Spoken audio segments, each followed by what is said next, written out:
হসপিটালে যখন চ্যানেল করে তখন সেরকম ব্যথা হয়নি। একটু ব্যথা হয়েছিল, মানে একটু ব্যথা লেগেছিল জাস্ট। তারপর সেরকম ব্যথা হয়নি। তারপর যখন ওই ইনজেকশনের মাধ্যমে যে ওষুধগুলো দেয়, সেই ওষুধগুলো দেওয়ার পরপর আমার প্রচণ্ড হাত ফুলে যায় আর প্রচণ্ড ব্যথা হয়। তো নার্স এসে বলে যে, "তোমার এই চ্যানেলটা খুলে দিতে হবে।" তো খুলে দিয়েছিল, কিন্তু এখনও অবধি শক্ত হয়ে আছে আর ফুলে আছে, ব্যথাও আছে। তো আমি বাড়িতে চলে এসেছি।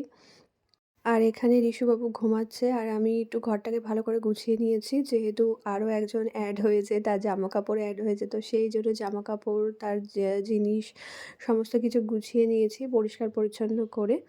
আর এই যে আমাদের খাটেও এখন বিছানাতেও তার জামাকাপড় রয়েছে। আর আমি একটু মানে সাবান, শ্যাম্পু এগুলো তো কিছুই করা যাবে না যতদিন না আদর কাটবে। তো একটু ভালো করে মাথায় তেল দিয়ে বেনুনি করে নিয়েছি। একটু সিঁদুরও পরা যাবে না। আর শাঁখা পলাও তো পরিনি এতদিনে। তো আজকে আমি শুধুমাত্র পলাটা পরবো।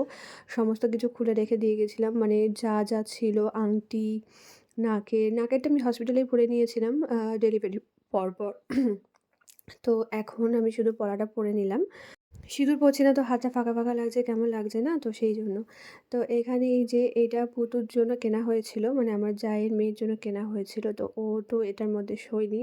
তো সেইজন্য এখন রিশুর কাজে লেগে যাচ্ছে। রিশু এখানে শুচ্ছে এটার মধ্যে। মশা এখন তো কামড়ানোই যাবে না। উফ! থো থো নন্দলাল, চেয়ে দেখো হলো সকাল। ওঠো তো যাই হোক, ও নন্দলাল, অনেকক্ষণ চেয়ে হয়ে দেখো গেছে হয়েছে ঘুমাচ্ছে সকাল। আর এখনও তো খায়নি। তো সেইজন্য ওকে তোলার জন্য করছি। আর এখানে আমাদের আ আরেকটা কাজ নতুন এড হয়েছে, যেটা মশারি টাঙানো। ওর মধ্যে শোয়ানোর একটা প্রবলেম হচ্ছে, যেটা খাওয়ানোর প্রবলেম। মানে রাত্রেবেলায় বারবার জেগে যাচ্ছে। তো বারবার ওর থেকে বার করে খাওয়ানোটা খুব প্রবলেম হয়ে যাচ্ছে। তো ভাবলাম যে আমরা মশারিটা টাঙিয়ে নিই।